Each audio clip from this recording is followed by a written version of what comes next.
does one take care for aged parents from India? This is a dilemma with which many NRIs are faced. How does one meet the needs of parents left behind? How do you ensure they get the best care while you're miles away? Let's talk to Vandana Kumar, founder of India Current, and our own host Manish Judge. Should our generation go back to India to take care of their aging parents? Take a stand.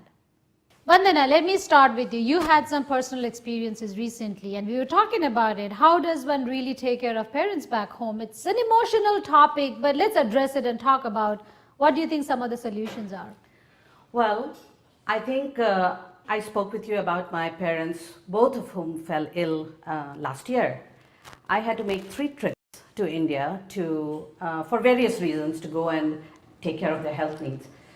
I realized that I'm not alone in this. There are many, many people just like this, just like me, who have aging parents in India.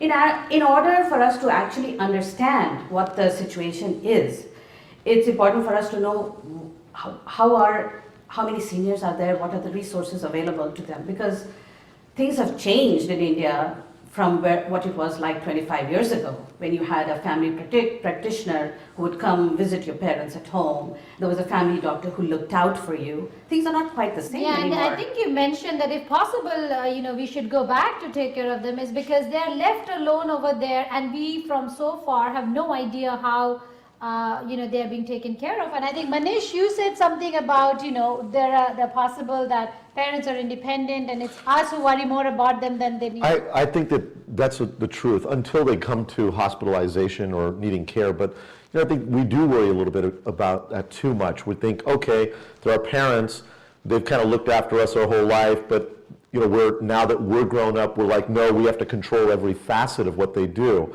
And I realize that with healthcare and with people reaching a certain age when they're incapable of taking care of themselves, that's a different issue in my eyes. But up till that point, I don't really agree with the way that we handle things in America, where we cart them off to senior homes and say retirement communities, and I think we're always trying to sort of guide them too much. The independent lifestyle that they can lead, if health permits, is wonderful. They were independent before we showed up, so why shouldn't they be now? Well, I actually agree with you on that point, till they are able to take care of themselves, till they're independent. Yeah. I think this issue is not just relevant for South Asians. We are not the only ones looking after our parents. Looking after our parents is more like a moral obligation.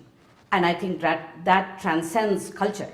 I have Caucasian friends who are looking after their aging parents. But it's very different in our culture. We still approach it, a little bit differently. When I look at I was born here, I look at my friends now who we've grown up together and whatnot, and I see where their parents are. Some have passed away, some are going into homes, some are going to retirement communities. It's really not the same the way South Asians. I have to disagree with you there. I think South Asians still, that sense of duty and obligation is much greater towards their parents than us as Americans here. Actually, we are talking about them being in India and we being here. And Vandana was suggesting that, if possible, we should go back and look after them, because we don't know how they're being taken care of and who is around them. We sometimes don't even get to see their last moments. That's really, really emotional. And they are the people who brought us up, and we leave them at the time they need us the most, I feel. I mean, that's a tough position to be in. I'm in a different position. My parents are here. And it was the other way around. Dad got her in 57, and then we were born here and raised here. So our dilemma is very different. Our dilemma is we're torn between duty, obligation, and then the life of independence. Now, looking at your situation, that's a completely different dilemma. Yeah, so let me speak to that. Yes. Because, there is an organization in India called Help Age India. They're advocates for senior citizens' rights. And they did a survey in 2012. And you know what the results were? Very interesting results. They said that less than 40% of people now live with extended families. Now, remember, just a few years ago, that number was 100%. People lived, and so even when people aged, there was always other people around in the homes to look after them. I think 40% is still sounding very high. I don't think you think it's actually lower than that? It has to be lower because, this is a respectable organization. They've done this survey. I will abide by their numbers. Another thing that they said was that in the year 2016, more than 113 million people are going to be over the age of 60.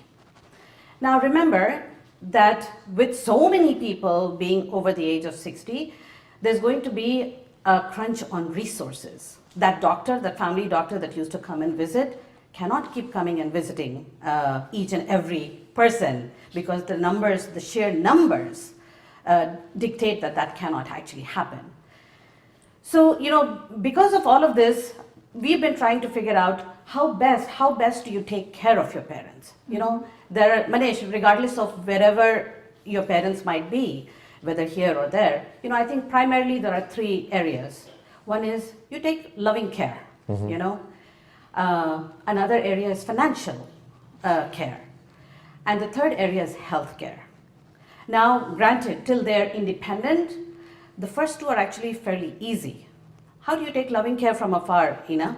People are trying to call, people are trying to do all of that.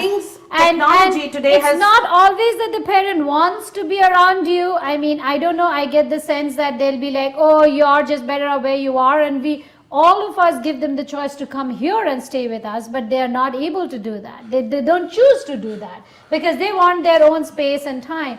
And at the end of the day, parents should be happy where the kid is and how the kid is instead of disrupting their life. But I do understand the problem, and we're trying to find a solution of how this can be bridged. Okay, we are over here, parents are over there.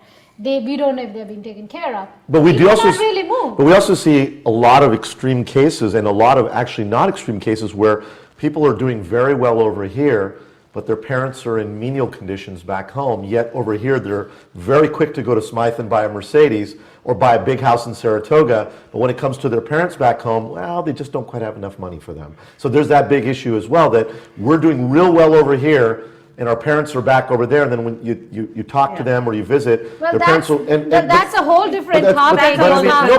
It's part of the dilemma. No, we are considering a moment and time in life when kids do want to look after their parents in the best possible way. The parent is in India and we are over here. How do we bridge this? How do we find resources to help them?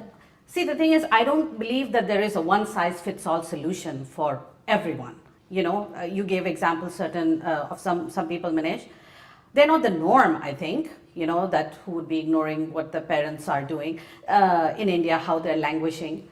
People also bring up the issue of money. I don't have the money to look after them.